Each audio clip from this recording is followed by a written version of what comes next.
ओम शांति 6-1-2025 प्रातः मुरली बाप दादा मधुबन। बाबा कहते मिठे बच्चे तुमर गोटे गोटे वचन बहुत मीठा एवं फास्ट क्लास हेबा दरकार। जेपरी बाबा दुख करता सुख करता अटंती सेहीपरि निजर पितांक समान समस्तंकु सुख दियो। तुमर गोटे गोटे वचन बहुत मीठा एवं फास्ट क्लास हेबा दरकार। जेपरी बाबा दुख करता सुख करता अटंती सेहीपरि निजर पितांक समान समस्तंकु सुख दियो। आज बाबांकर प्रश्न अछि, लौकिक मित्र संबंधी मानकु ज्ञान देवार उपाय कौन?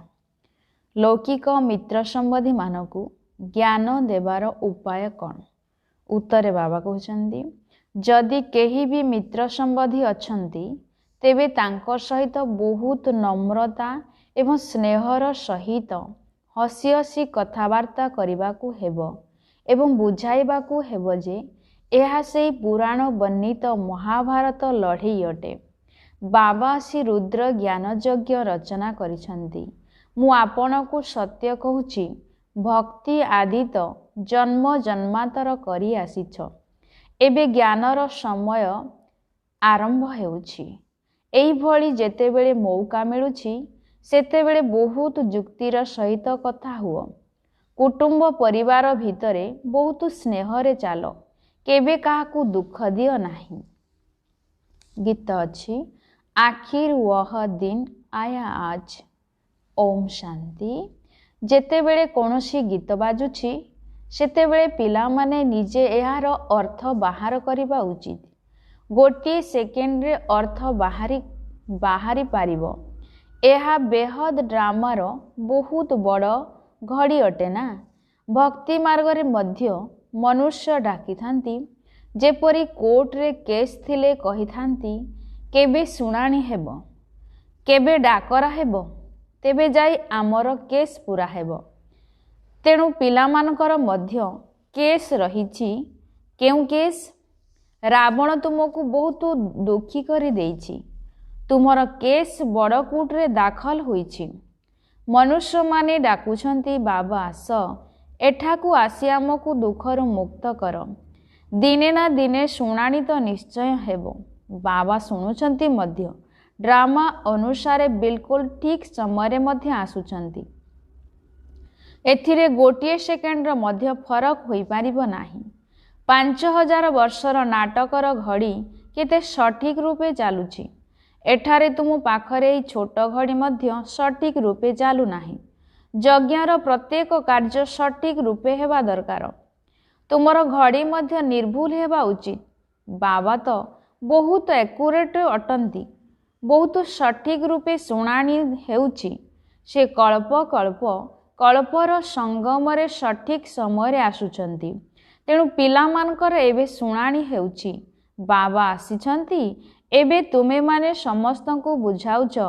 आगरु तुमे मध्य जानि नथिलो जे दुख किए देउछि। एबे बाबा बुझाउछन्ति, रावण राज्य द्वापररु आरंभ हेउछि। तुमे माने जानिगलनि बाबा कल्प कल्प संगम जुगरे आसुछन्ति। यह बेहद्र राति अटे। शिव बाबा बेहद्र रात्रि रे आसुछन्ति। कृष्ण को कथा नुहे। जेतेबेले घोर अंधार रे अज्ञान निद्रा रे सोई रहउछन्ति सेतेबेले ज्ञान सूर्य बाबा आसुछन्ति पिला मानकु दिन को नै जिबा पाई। कहउछन्ति मते मने पकाओ, काहेकि ना पतितरु पवित्र हेबाकू पड़िबो। बाबा ही पतित पावन अटंती। से जेतेबेले आसीबे सेतेबेले जाई तो शुणाणी हेबो। एबे तुमरो शुणाणी होईछि। बाबा कहउछन्ति, मु आसीछि पतित मानकु पवित्र करिबा पाई। पवित्र हेबा पाई तुमकू केते सहज उपाय बताउछि। आजिकाली देख विज्ञानर केते प्रभाव रहिछि। आटमिक बम आदिर केते जोरे शब्द हेउछि। तुमे माने शांतिर बल द्वारा विज्ञान उपरे विजय प्राप्त करुछ। शांति को जोग मध्य कहा जाउछि। आत्मा बाबा को मने पकाउछि। बाबा आपण आसिले आमे जाई शांतिधाम रे निवास करिबु। ତେବେ ତୁମେମାନେ ଏଇ ଯୋଗ ବଳ ଶାନ୍ତିର ବଳ ଦ୍ୱାରା ବିଜ୍ଞାନ ଉପରେ ବିଜୟ ପ୍ରାପ୍ତ କରୁଛ। ଶାନ୍ତିର ବଳ ପ୍ରାପ୍ତ କରୁଛ। ବିଜ୍ଞାନ ଦ୍ୱାରା ହିଁ ଏହି ସମସ୍ତ ବିନାଶର କାର୍ଯ୍ୟ ହେବ। ସାଇଲେନ୍ସ ଦ୍ୱାରା ତୁମେ ବିଜୟୀ ହେଉଛ। ବାହୁବଳ ବାଲା କେବେ ମଧ୍ୟ ବିଶ୍ୱ ଉପରେ ବିଜୟ ପ୍ରାପ୍ତ କରିପାରିବେ ନାହିଁ। ଏହି ପଏଣ୍ଟସ୍ ମଧ୍ୟ ତୁମେ ପ୍ରଦର୍ଶନୀରେ ଲେଖିବା ଉଚିତ। ଦିଲ୍ଲୀରେ ବହୁତ ସେବା ହୋଇପାରିବ, କାହିଁକି ନା ଦିଲ୍ଲୀ ସମସ୍ତଙ୍କର ରାଜଧାନୀ। ତୁମର ମଧ୍ୟ ରାଜଧାନୀ ଦିଲ୍ଲୀ ହିଁ ହେବ। ଦିଲ୍ଲୀକୁ ହିଁ ପରିସ୍ଥାନ କୁହାଯାଏ। ପାଣ୍ଡବମାନଙ୍କର ଦୁର୍ଗ ତ ନୁହେଁ। ଦୁର୍ଗ ସେତେବେଳେ ତିଆରି କରାଯାଏ ଯେତେବେଳେ ଶତ୍ରୁମାନେ ଆକ୍ରମଣ କରିଥାନ୍ତି। ତୁମର ଦୁର୍ଗ ଆଦିର ଆବଶ୍ୟକତା ନାହିଁ। ତୁମେମାନେ ଜାଣିଛ ଆମେ ସାଇଲେନ୍ସର ବଳ ଦ୍ୱାରା ନିଜର ରାଜ୍ୟ ସ୍ଥାପନ କରୁଛୁ। ସେମାନଙ୍କର ସାଇଲେନ୍ସ ଅସ୍ୱାଭାବିକ ଅଟେ। ତୁମେ ସ୍ୱାଭାବିକ ଭାବେ ସାଇଲେନ୍ସରେ ରହୁଛ। କୁହାଯାଏ ଜ୍ଞାନର ବଳ ଏବଂ ଶାନ୍ତିର ବଳ। ଜ୍ଞାନ ହେଉଛି ପାଠପଢ଼ା। ପଢ଼ା ଦ୍ୱାରା ହିଁ ବଳ ମିଳିଥାଏ। ଯେ ପୋଲିସ ସୁପରିଟେଣ୍ଡେଣ୍ଟ ହୋଇଥାନ୍ତି ତାଙ୍କର କେତେ ଅଧିକାର ରହିଥାଏ। ସେସବୁ ଦୁଃଖ ଦେଉଥିବା ଶାରୀରିକ କଥା ଅଟେ। ତୁମର ପ୍ରତ୍ୟେକ କଥା ଆତ୍ମିକ ଅଟେ। ତୁମ ମୁଖରୁ ଯେଉଁ ଶବ୍ଦ ବି ବାହାରୁଛି ସେ ଗୋଟିଏ ଗୋଟିଏ ଶବ୍ଦ ଏପରି ମଧୁର ହେଉ ଯାହାକି ଶୁଣୁଥିବା ବ୍ୟକ୍ତି ଖୁସି ହୋଇଯିବ।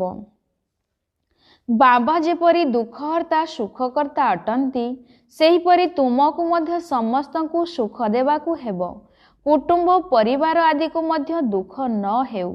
ବିଧିପୂର୍ବକ ସମସ୍ତଙ୍କ ସହିତ ଚାଲିବାକୁ ହେବ। ବଡ଼ମାନଙ୍କ ସହିତ ସ୍ନେହର ସହିତ ଚାଲିବାକୁ ହିଁ ହେବ। ମୁଖରୁ ଏପରି ଫାଷ୍ଟ କ୍ଲାସ୍ ମିଠା ଅକ୍ଷର ବାହାରୁ ଯେପରି ସମସ୍ତେ ଖୁସି ହୋଇଯିବେ। କୁହ, ଶିବ ବାବା କହୁଛନ୍ତି ମନ୍ମନା ଭବ। ମୁଁ ସର୍ବୋଚ୍ଚ ଅଟେ। ମୋତେ ମନେ ପକାଇବା ଦ୍ୱାରା ହିଁ ତୁମର ବିକର୍ମ ବିନାଶ ହେବ। ବହୁତ ସ୍ନେହର ସହିତ କଥା ହେବା ଉଚିତ। ଧରିନିଅ କେହି ଭାଇ ବଡ଼ ହୋଇଥିଲେ, କୁହ ଦାଦାଜୀ ଶିବ ବାବା କହୁଛନ୍ତି ମୋତେ ମନେ ପକାଅ। ଶିବ ବାବା ଯାହାକୁ ରୁଦ୍ର ମଧ୍ୟ କହୁଛନ୍ତି, ସେ ହିଁ ଜ୍ଞାନଯଜ୍ଞ ରଚନା କରିଛନ୍ତି। କୃଷ୍ଣ ଜ୍ଞାନଯଜ୍ଞ ଅକ୍ଷର କେହି କେବେ ଶୁଣି ନଥିବେ। ରୁଦ୍ର ଜ୍ଞାନଯଜ୍ଞ କୁହାଯାଏ। ତେଣୁ ରୁଦ୍ର ଶିବ ବାବା ଏହି ଯଜ୍ଞ ରଚନା କରିଛନ୍ତି। ରାଜପଦ ପ୍ରାପ୍ତ କରିବା ପାଇଁ ଜ୍ଞାନ ଏବଂ ଯୋଗ ଶିଖାଉଛନ୍ତି। ବାବା କହୁଛନ୍ତି ଭଗବାନ ଉବାଚ, ମୋତେ ମନେ ପକାଅ, କାହିଁକି ନା ବର୍ତ୍ତମାନ ସମସ୍ତଙ୍କର ଅନ୍ତିମ ଘଡ଼ି ବାନପ୍ରସ୍ଥ ଅବସ୍ଥା ଅଟେ। ସମସ୍ତଙ୍କୁ ଘରକୁ ଯିବାକୁ ହେବ। ଯେତେବେଳେ ମୃତ୍ୟୁର ସମୟ ପାଖେଇ ଆସେ ସେତେବେଳେ ମନୁଷ୍ୟକୁ କହିଥାନ୍ତି ଯେ ଈଶ୍ୱରଙ୍କୁ ମନେ ପକାନ୍ତୁ। ଏଠାରେ ଈଶ୍ୱର କହୁଛନ୍ତି ମୃତ୍ୟୁ ସମ୍ମୁଖରେ ଛିଡ଼ା ହୋଇଛି, ଏଥିରୁ କେହି ରକ୍ଷା ପାଇପାରିବେ ନାହିଁ। ଏବେ ଅନ୍ତିମ ସମୟ, ଯେଉଁ ସମୟରେ ବାବା ଆସି କହୁଛନ୍ତି ପିଲାମାନେ ମୋତେ ମନେ ପକାଇଲେ ତୁମର ପାପ ଭସ୍ମ ହୋଇଯିବ। ଏହାକୁ ଯୋଗ ଅଗ୍ନି କୁହାଯାଉଛି। ବାବା ଗ୍ୟାରେଣ୍ଟି ଦେଉଛନ୍ତି ଯେ ଏଥିରେ ତୁମର ପାପ ଦଗ୍ଧ ହେବ। ବିକର୍ମ ବିନାଶ ହେବା ପାଇଁ, ପବିତ୍ର ହେବା ପାଇଁ ଆଉ କୌଣସି ଉପାୟ ନାହିଁ। ପାପର ବୁଝ ମୁଣ୍ଡ ଉପରେ ଚଢ଼ି ଚଢ଼ି ଖାଦ ପଡ଼ି ପଡ଼ି ସୁନା 9 କ୍ୟାରେଟର ହୋଇଗଲାଣି। 9 କ୍ୟାରେଟ ପରେ ପଡ଼ିଆ ସୁନା କୁହାଯାଏ। ଏବେ ପୁଣି 24 କ୍ୟାରେଟ କିପରି ହେବ? ଆତ୍ମା ପବିତ୍ର କିପରି ହେବ? ପବିତ୍ର ଆତ୍ମାକୁ ଅଳଙ୍କାର ଅର୍ଥାତ୍ ଶରୀର ମଧ୍ୟ ପବିତ୍ର ମିଳିବ। କେହି ମିତ୍ର ସମ୍ବନ୍ଧୀ ଆଦି ଥିଲେ ତାଙ୍କ ସହିତ ବହୁତ ନମ୍ରତାର ସହିତ ପ୍ରେମ ଭାବରେ ହସି ହସି କଥା ହେବା ଉଚିତ। ବୁଝାଇବା ଦରକାର ଯେ ଏହା ହେଉଛି ସେହି ମହାଭାରତ ଲଢ଼େଇ। ଏହା ରୁଦ୍ର ଜ୍ଞାନଯଜ୍ଞ ମଧ୍ୟ ଅଟେ। ବାବାଙ୍କ ଦ୍ୱାରା ଆମକୁ ସୃଷ୍ଟିର ଆଦି ମଧ୍ୟ ଅନ୍ତର ଜ୍ଞାନ ମିଳୁଛି। ଆଉ କେଉଁଠି ବି ଏହି ଜ୍ଞାନ ମିଳିପାରିବ ନାହିଁ। ମୁଁ ଆପଣଙ୍କୁ ସତ୍ୟ କହୁଛି, ଏହି ଭକ୍ତି ଆଦି ତ ଜନ୍ମ ଜନ୍ମାନ୍ତର କରି ଆସିଛନ୍ତି। ଏବେ ଜ୍ଞାନ ମାର୍ଗ ଆରମ୍ଭ ହେଉଛି। ଭକ୍ତି ରାତ୍ରି, ଜ୍ଞାନ ହେଉଛି ଦିନ। ସତ୍ୟ ଯୁଗରେ ଭକ୍ତି ରହିବ ନାହିଁ। ଏହିପରି କାଇଦାରେ କଥା ହେବା ଉଚିତ। ଯେତେବେଳେ କୌଣସି ମୌକା ମିଳୁଛି, ତୀର ମାରିବାକୁ ହେଲେ ସମୟ ଏବଂ ମୌକା ଦେଖାଯାଇଥାଏ। ज्ञान देवाई बहुत कायदा दरकार। बाबा उपाय तो समस्तों बताउछंती, पवित्रता तो बहुत भल अटे। ए लक्ष्मी नारायण आमर बड़ एवं पूर्वज अटंती ना। पूज्य पवित्र आत्मा माने पुणी पूजारी पतित हेउछंती। पतित माने बसी पवित्र मानकर पूजा करिवे, यह शोभा पाउनाही। अनेक तो पतितंक ठारू दूरेई रहिथांती। बल्लभाचारी संप्रदायर लोक माने केबे काहाकू पाद छुईबाकू दियंती नाही। भांपंती जे एमाने बिकारी मनुष्य हटंती। मंदिर रे मध्य सर्वदा ब्राह्मण मानकू ही मूर्ति को छुईबा पाई अनुमति मिली थाए। शूद्र मनुष्य भीतर को जाई मूर्ति को छुई पारिबे नाही।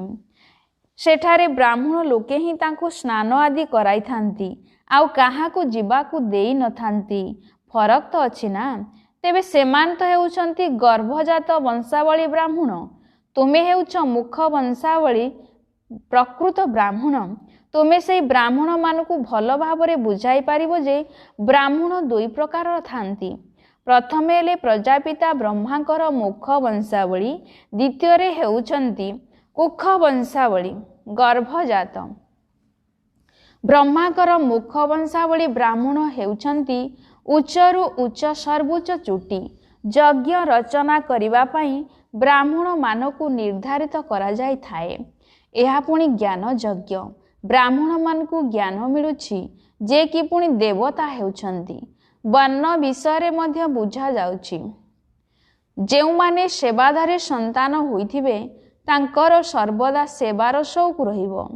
केउठी प्रदर्शनी हेले तुरंत सेवा करिया पाई दौड़िबे। मु जाई एही प्रकार ज्ञान बुझाइबी।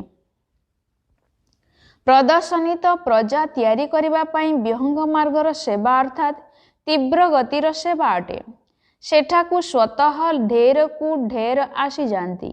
तेणु बुझाइबा वाला मध्य भल हेबा दरकार। जदि केही पूरा बुझाऊ नथिबे तेबे कहिबे बिकेंक पाखरे कौन ए ज्ञान अछि। एहा द्वारा अपसेवा होई जाए। प्रदर्शनी रे एपरि जणे फूर्ति सेवाधारी रहिबा उचित जे कि बुझाउथिबा गाइड मानकू निरीक्षण करुथिबे। जदि कोनोसी बड़ लोक आसीगले तेबे तांकू बुझाइबा वाला मध्य सेहीपरि भल हेबा दरकार। जे भल बुझाऊ नाहांती ताकू हटाई देबा दरकार। सुपरभाइज अर्थात तदारख करिबा पाई जणे भल बिके दरकार। तुमकू तो महात्मा मानकू डाकिबा उचित। तुमे केवल एतिकी कहूछ जे बाबा कहउचंती से सर्वोच्च भगवान, से रचयिता पिता अटंती। बाकी समस्ते तांकर रचना। वर्षा पितांक ठारू मिली थाए। भाई भाई को संपत्ति कौन देवे? केही भी सुख धामर वर्षा दे पारिबे नाही। बाबा ही संपत्ति देउछंती। समस्तंकर सद्गति दाता एकमात्र बाबा ही अटंती। तेणु तांको मने पकाइबाकू हेबो। बाबा स्वयं आसी स्वर्णिम जोग गढ़ुछंती।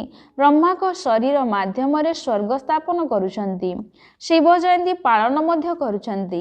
किंतु से कौन करुछंती ए सब कथा मनुष्य भूली जाइछंती। शिव बाबा ही आसी राजजुग शिखाई वर्षा देउछंती। 5000 वर्ष पूर्वरु भारत स्वर्ग थिला। लक्ष लक्ष वर्षर तो कथा नुहे। तिथि तारीख सबु अछि। एहाकू केही खंडन करि पारिबे नाही। नुआ दुनिया एवं पुराणा दुनिया अधा अधा हेबा उचित। से माने सत्य जुगर आयुष लक्ष लक्ष वर्ष बोली कहि देउछंती। तेणु कोनोसी हिसाब बाहरी पारिबो नाही। स्वस्तिकारे मध्य पूरा 4 भाग अछि। 1250 वर्ष प्रत्येक जुग को बंटा जाइछि। हिसाब करा जाइछि ना। सेमान तो हिसाब किछि हेले जानि नाहंती। सेथिपाई तांकू कौड़ी तुल्य कुहा जाउछि। एबे बाबा हीरा तुल्य करुछंती। वर्तमान समस्ते पतित, तेणु भगवान को मने पकाउछंती। भगवान आसी तांकू ज्ञान द्वारा फूल भली करुछंती। तुमको ज्ञान रत्न द्वारा सजाउछंती। पुणी देख तुमे कौन हेउछ, तुमर लक्ष्य उद्देश्य कौन अछि। भारत केते मौड़मणि थिला, सबु किछि भूली गलेनी। मुसलमान माने मध्य सोमनाथ मंदिर को लोटी हीरा आदि नेई मस्जिद मानकरे लगाइछंती। एबे तार के मूल्यांकन मध्य करि पारिबे नाही। एते बड़ बड़ मणि राजा मानकर मुकुटरे रहुथिला। केउटी गोटिए हेले तो केउटी 5 कोटिए हेले तो केउटी 5 कोटिर मध्य थिला। आजिकाली तो सबू इमिटेशन बाहरी गलानी। ए दुनिया रे सबू नकली। एठारे पाई पैसा कर सुख रही, बाकी सब दुख। सेथिपाई सन्यासी माने मध्य कहउछंती काकविष्ट समान सुख। सेथिपाई घर द्वार छाड़ुछंती, किंतु वर्तमान तो सेमाने मध्य तम प्रधान होई गलेनी। सहर रे आसी रहुछंती, किंतु एबे काहाकू शुणाइबू? राजा राणी तो नाहंती, केही भी मानिबे नाही। कहिबे समस्तंकर निजस्व मत रहिछि, जहा इच्छा ताहा करि पारिबे। संकल्पर सृष्टि अटे। एबे तुमको बाबा गुप्त रीति रे पुरुषार्थ कराउछंती, तुमे केते सुख भोग करुछ। परे जेतेबेले अन्य सबु धर्मर वृद्धि हेउछि, सेतेबेले लड़ेई आदि केते खिटपिट हेउछि। 3 भाग समय तो सुखरे रहुछ। सेथिपाई बाबा कहउछंती तुमर देवी देवता धर्म बहुत सुखदायी अटे। मु तुमको विश्वर मालिक करुछि। अन्य धर्म स्थापक माने कोनोसी राज्य स्थापन करुनाहांती। सेमाने काहार सद्गति मध्य करुनाहांती, केवल निजर धर्म स्थापन करिबाकू आसुछंती। अंतिम समय रे जेतेबेले सेमाने मध्य तम प्रधान होई जाउछंती, सेतेबेले पुणी बाबा को शत प्रधान करिया पई आसीबाकू पडुछि। तुम मानको पाखकू शह शह मनुष्य आसुछंती, किंतु किछि बुझु नाहांती। बाबांको पाखकू लेखुछंती, अमुक बहुत भल भावरे बुझुछंती, बहुत भल अटंती। बाबा कहउछंती किछि हेले बुझी नाहांती। जदि बुझी जिबे जे बाबा आसीछंती, विश्वर मालिक करुछंती, तेबे सेही समय रे ही निशा चढ़ी जीवो। तुरंत टिकेट करी एठाकू आसीबे, किंतु ब्राह्मणी कर चिठी तो निश्चय आनिबाकू पड़िबो बाबांको सहित मिसिबा पाई। बाबा को चिन्ही गले मिसिबा बिना रही पारिबे नाही। एकदम निशा चढ़ी जीवो। जहाँकर निशा चढ़ीथिबो से भितरे भितरे बहुत खुशी रे रहिबे। तांकर बुद्धि मित्र संबंधी मानक आड़कू जीव नाही, किंतु अनेकंकर बुद्धि भ्रमित हेउची। गृहस्थ व्यवहार रही कमल पुष्प समान पवित्र रही पुणी बाबा को मने पकाइबाकू हेबो। यह बहुत सहज मध्य अटे। जेते संभव बाबा को मने पकाई चालो। जेपरी ऑफिस रु छुट्टी नहीं थांती, सेहीपरी कामधंदारू छुट्टी नहीं गोटे 2 दिन याद्र यात्रा रे बसी जाओ। सबु समय जुगजुक्त होई रहिबा पाई सारा दिन बहुत भल व्रत रखिछ। बाबा को स्मृति रहिबा पाई केते शक्ति जमा होई जीवो। विकर्म मध्य विनाश हेबो। बाबा को स्मृति द्वारा ही शत प्रदान हेबाकू पड़िबो। सारा दिन पूरा जोगजुक्त केही मध्य रही पारिबे नाही। माया विघ्न निश्चय पकाई थाए, तथापि मध्य पुरुषार्थ करी करी विजय प्राप्त करिबाकू हेबो। बास आज सारा दिन बगीचारे बसी बाबा को मने पकाइबी। खाइबा समय मध्य तांकरी स्मृति रे बसी खाइबी। एहा ही मेहनत अटे। मते निश्चिंत पवित्र हेबाकू पड़िबो। मेहनत करी अन्य मान को मध्य रास्ता बताइबाकू हेबो। ब्याज तो बहुत भल जिनिस। रास्ता रे परस्पर सहित कथा हेले मध्य अनेक आसी सुनिबे ओ बाबा कहउछंती मते मने पकाओ। बास संदेश मिलिगला। तेणु आमे दायित्व मुक्त होई गले। अच्छा मीठा मीठा शिखिर दे संतान मानक प्रति माता पिता बाप दादांकर मधुर स्नेह संपन्न शुभेच्छा एवं सुप्रभात। आत्मिक पितांकर आत्मिक संतान मानकू नमस्ते। आत्मिक संतान मानकर आत्मिक माता पिता बाप दादांको सुप्रभात। नमस्ते नमस्ते नमस्ते। धारणा पाए मुख्य सारांश नंबर 1। कर्म धंदारू जेतेबेले छुट्टी मिलुछि सेतेबेले जोगजुक्त स्थिति रे रहिबा पाई व्रत रखिबाकू हेबो। माया उपरे विजय प्राप्त करिबा पाई जोगरे रहिबार मेहनत करिबाकू हेबो।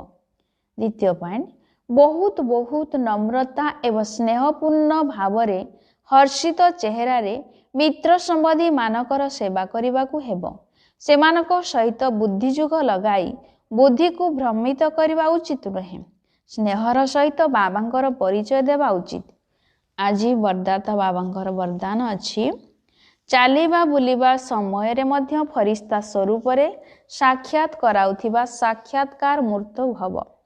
चालिबा बुलिबा समय रे मध्य फरिश्ता स्वरूप रे साक्षात कराउथिबा साक्षात्कार मूर्त भव।